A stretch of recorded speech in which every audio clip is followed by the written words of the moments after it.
June 10th, 1912. A quiet summer night in Villisca, Iowa. The kind of night when the world feels safe, tucked beneath a blanket of stars. But inside a modest White House on 508 East 2nd Street, something unspeakable was about to unfold. By morning, the house would become a macabre spectacle, a scene of devastation and bloodshed that would shock the small, close-knit town to its core. A family of 6, Josiah and Sarah Moore, their 4 children, and 2 young guests, were found brutally murdered, their lives stolen by a single, terrifying instrument, an axe. There was no warning, no struggle, just the chilling aftermath of a crime so heinous it defies comprehension. Over a century later, the Villisca Axe Murders remain one of America's most haunting unsolved mysteries. Who could commit such an atrocity? Was it someone the family trusted? Or a shadowy figure who slipped away into the night, never to be caught? Despite countless investigations, theories, and suspects, the case has never been solved. Today, the house stands as both a chilling relic of the past and a silent reminder of the unanswered questions that still linger. What really happened in Villisca that night? Who wielded the axe, and why? Join us as we dive into the chilling mystery of the Villisca Axe Murders, a story that will haunt you long after the screen fades to black. June of 1912 was a time when life in America was simple, yet full of quiet struggles. Villisca, Iowa, was no exception. A small farming town with a population of just over 2,000. It was the kind of place where everyone knew everyone else.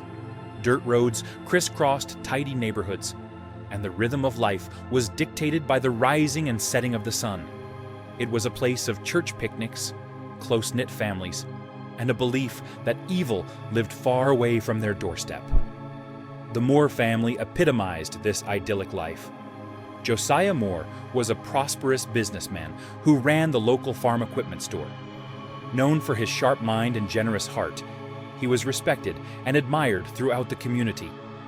His wife, Sarah, was the family's anchor, a kind, deeply religious woman who taught Sunday school at the local Presbyterian church. Together, they had 4 children, Herman, Catherine, Boyd, and little Paul. The Moores were the kind of family people envied, hardworking, loving, and well-liked. But on June 9, 1912, the picturesque facade of Villisca would shatter forever. That evening, the Moore family attended a church service at the Presbyterian church. The event was a special one, a Children's Day program organized by Sarah herself. It was a joyful gathering, filled with laughter and the voices of children reciting Bible verses. After the program ended around 9:30 p.m., the Moores walked home in the cool night air. They were not alone. Accompanying them were 2 young girls, Lena and Ina Stillinger, who were spending the night as guests of Catherine Moore. The Stillinger sisters were the daughters of a nearby farming family and close friends of the Moores. It was a simple, happy evening that seemed like any other, but something sinister lurked in the shadows. The next morning, June 10th, the town awoke to shocking news. Mary Peckham, the Moore family's neighbor, noticed that the house was unusually quiet. By 7:30 a.m., the Moores' normally bustling home showed no signs of life. Concerned, Mary knocked on their door. There was no answer. She tried opening it, but found it locked. Growing more worried, she called Josiah's brother, Ross Moore, who arrived shortly after. Ross managed to unlock the door and step inside. What he found would haunt him for the rest of his life. The house was eerily still, and the first room he entered, Josiah and Sarah's bedroom, told a gruesome story. Both had been savagely attacked in their sleep, their faces obliterated by an axe. Room by room, the horror unfolded. Upstairs, the children's room was much the same. Herman, Catherine, Boyd, and Paul, all murdered in their beds. The final room, where the Stillinger sisters lay, revealed the same brutal fate. 8 victims, all bludgeoned to death, their faces covered with clothing or sheets. as if the killer couldn't bear to look at what they had done. The crime scene was both chaotic and calculated. Blood spattered the walls, ceiling, and floors, but there were also signs of chilling precision. The murderer had methodically covered mirrors and windows, extinguished lamps, and even washed their hands in a basin. The axe used in the killings was found in the guest bedroom, left behind as if the killer knew they would never be caught. Forensic science in 1912 was rudimentary, but even by today's standards, the crime scene was puzzling. The lack of forced entry suggested the killer was either let into the house or had entered unnoticed while the family was at church. Some speculated that the murderer may have hidden in the attic, waiting for the family to fall asleep. The townspeople were in shock. How could something so horrific happen in Villisca? Theories began to swirl almost immediately. Some blamed a drifter, passing through the town under cover of darkness. Others believed it was someone closer to home, a jealous rival of Josiah perhaps, or a deeply disturbed individual harboring a personal grudge. But amidst the growing hysteria, one question loomed largest. Why? Why would anyone commit such an atrocity against an innocent family? The house itself seemed to hold the answer, its walls soaked in both blood and mystery. As investigators combed through the scene, they found clues that raised more questions than answers. A plate of uneaten food sat on the kitchen table, as if the killer had paused for a meal. A kerosene lamp was found with the chimney removed, possibly used to provide a dim light without waking the sleeping family. And then there were the faces, covered deliberately, almost ritualistically. Some experts speculated that this act pointed to guilt or remorse, a twisted form of respect from a killer who was otherwise devoid of humanity. The small town of Villisca would never be the same. What had once been a quiet, trusting community now bristled with suspicion and fear. Doors that had always been left unlocked were now bolted shut. Neighbors watched one another with wary eyes, and children were no longer allowed to wander the streets alone. The house on East 2nd Street became a grim spectacle. Crowds gathered outside, straining to catch a glimpse of the horror within. Reporters from across the country descended on Villisca, turning the crime into a national sensation. But despite the media frenzy and the efforts of local authorities, the case quickly grew cold. Today, the Villisca Axe Murder House stands frozen in time, a chilling reminder of a night when evil came calling in a town that never saw it coming. What happened inside those walls defies logic, reason, and understanding, and yet it beckons us to look closer, to uncover the truth hidden beneath the bloodstains and whispers of history. The discovery of the Villisca Axe Murders plunged the town into chaos, but it also sparked one of the most intense investigations of its time.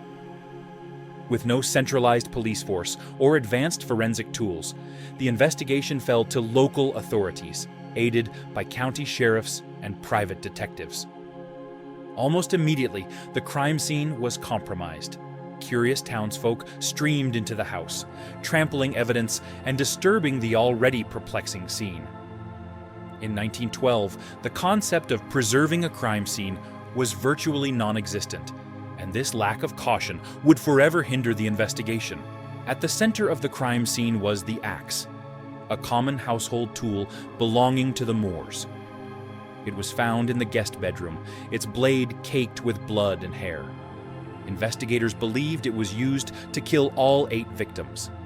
The sheer brutality of the crime shocked even the most seasoned officers. Josiah Moore, in particular, appeared to have been the primary target, as his injuries were the most severe. His face was so mutilated it was nearly unrecognizable, suggesting a personal grudge or extreme rage. The killer's methodical actions left investigators puzzled. The faces of all the victims were covered, and the mirrors in the house were draped with cloths. Lamps had been dimmed, and a bowl of bloody water indicated the killer had paused to clean their hands. It was as though the murderer wanted to erase their presence, leaving behind only destruction. As authorities pieced together the events of the night, a chilling theory emerged.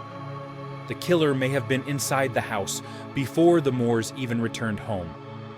In the attic, investigators found 2 spent cigarettes, suggesting someone had waited there in the dark, listening as the family settled in for the night. Despite these unsettling discoveries, the investigation quickly hit a wall. The small-town authorities were ill-equipped to handle such a heinous crime. Without fingerprints or DNA analysis, they relied heavily on witness testimonies and circumstantial evidence. Over time, several suspects would emerge, each more intriguing and baffling than the last. One of the first suspects was a transient man named Andy Sawyer. Sawyer was a vagrant with a history of erratic behavior and an obsession with axes. He was reportedly seen acting strangely in the days following the murders, even speaking about the crime in ways that raised suspicions. However, Sawyer had an alibi.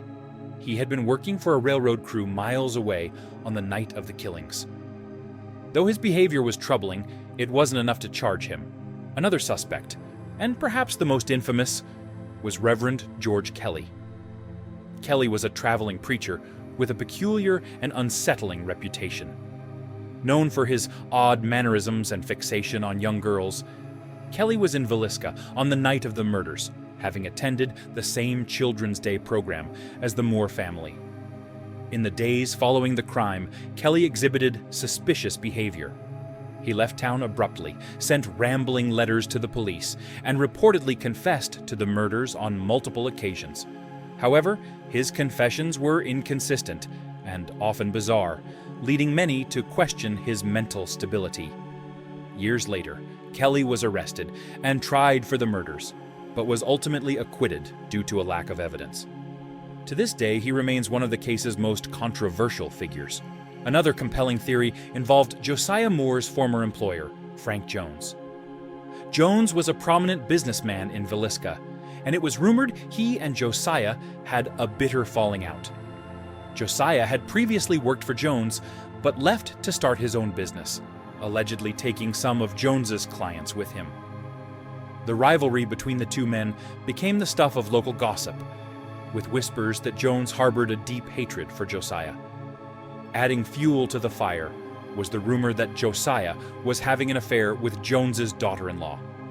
While there was no concrete evidence to support this claim, it painted a picture of a motive rooted in jealousy and revenge. Jones, however, denied any involvement in the murders, and no charges were ever brought against him. Some investigators looked beyond Villisca, linking the crime to a series of similar murders across the Midwest. Between 1911 and 1912, several families were brutally killed in their homes under eerily similar circumstances. In each case, an axe was used, the victims were attacked while they slept, and the killer covered their faces before fleeing. This led to speculation that a serial killer, now referred to as the Axeman of the Midwest, may have been responsible for the Villisca murders.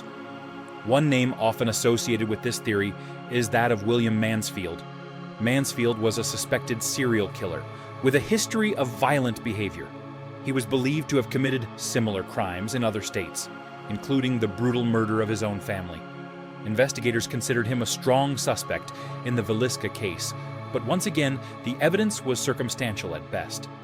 Mansfield was never convicted, and his involvement remains a chilling possibility rather than a proven fact. Despite the array of suspects and theories, the case was plagued by misinformation, sensationalism, and a lack of concrete evidence. Newspapers across the country turned the murders into a media circus, printing lurid headlines and unverified rumors that only deepened the mystery. Private detectives were hired, rivalries between investigators developed, and the truth became increasingly elusive. As the years passed, the Villisca Axe Murders faded into legend. The suspects, the theories, and even the memories of the victims became clouded by time. What remains is a legacy of fear and fascination, a reminder of how little we truly understand about the human capacity for violence. Even today, the question persists. Who killed the Moore family and their young guests? Was it a crime of passion, a calculated act of revenge, or the work of a cold-blooded drifter? The answers lie buried in a case file filled with dead ends and unanswered questions, a puzzle that has haunted Villisca for over a century. For the residents of Villisca, the murders were more than just a crime. They were a wound that never fully healed. The house on East 2nd Street still stands, a silent witness to the horror that unfolded there. Visitors who enter its darkened rooms often speak of an oppressive feeling, as though the weight of that fateful night lingers in the air. And yet, the story refuses to fade away. It continues to draw investigators, historians, and curious minds, all hoping to piece together the fragments of a mystery that has defied resolution. The Villisca Axe Murders remain one of the most chilling and enigmatic cases in American history.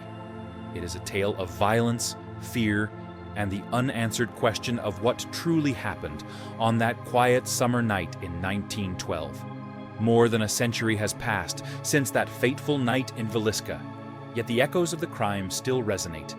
The murder of the Moore family and the Stillinger sisters remains an unsolved enigma, a chilling reminder of how evil can strike even in the most unsuspecting places. The Villisca Axe Murders transformed a small, close-knit town forever. Once a place of trust and neighborly warmth, Villisca became a community shrouded in fear and suspicion. Doors that had never been locked were bolted tight.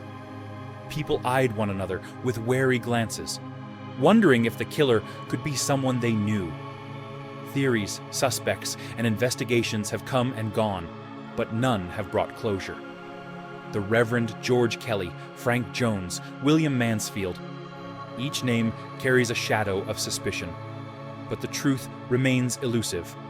Was it a random act of violence, a calculated crime of passion, or the work of a serial killer who slipped through history unnoticed? For the families of the victims, the lack of justice is a wound that time cannot heal. The Moores and the Stillingers were not just names in a case file. They were parents, siblings, children. Their lives were stolen in an act of unfathomable cruelty, and their story deserves more than unanswered questions. Today, the Villisca Axe Murder House stands as both a reminder and a relic. Visitors from across the country walk its creaking floors, hoping to catch a glimpse of the past or feel the weight of its history. Some say they sense a lingering presence, a palpable sadness that refuses to leave. Perhaps the most haunting aspect of the Villisca murders is the mystery itself. The lack of resolution forces us to confront the unsettling truth. Not all stories have an ending. Sometimes evil remains unnamed, its shadow stretching endlessly into the future. The Villisca Axe Murders leave us with more questions than answers. A chilling tale that continues to haunt the annals of true crime and the hearts of all who hear it. Thanks for watching till the end. If you found this video intriguing, please give it a thumbs up, subscribe to our channel, and hit the notification bell so you never miss an update. Share your thoughts and theories in the comments below. And let's continue to uncover the truth behind the world's most chilling crimes together. Stay safe, stay curious, and remember, the darkest secrets often hide in plain sight. Until next time, thank you for being a part of Deadly Secrets.